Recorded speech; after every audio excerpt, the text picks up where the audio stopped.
La délégation est constituée d'éminentes personnalités membres du bureau politique national du parti, anciens ministres, conseillers nationaux, présidents des partis alliés et militants fervents du parti Rassemblaire, sillonnés pendant 2 semaines consécutives dans la zone méridionale du pays. Au programme, 7 provinces visitées,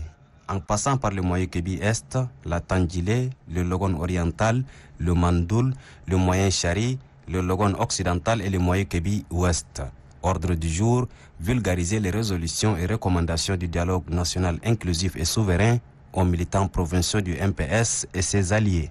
Le secrétaire général deuxième adjoint chargé de la communication, porte-parole du parti, Maître Jean-Bernard Padare, a tenu plusieurs rencontres avec les militants du parti MPS et ses alliés.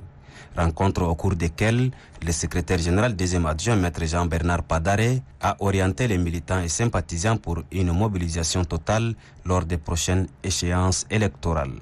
À Pala, chef-lieu de la province du Moyen-Kébi Ouest, qui constitue la dernière étape de la tournée, les militants du MPS et des partis alliés se sont mobilisés pour montrer leur sympathie à la délégation. Lors des travaux de l'atelier de formation sur les résolutions et recommandations du dialogue national inclusif et souverain dans la ville de Pala,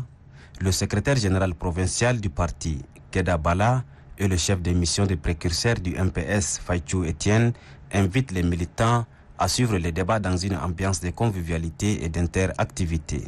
Maître Jean-Bernard Padare a mis terme à la mission de vulgarisation des résolutions et recommandations du dialogue national inclusif et souverain. Lors de cette mission de vulgarisation des résolutions et recommandations du dialogue national inclusif et souverain,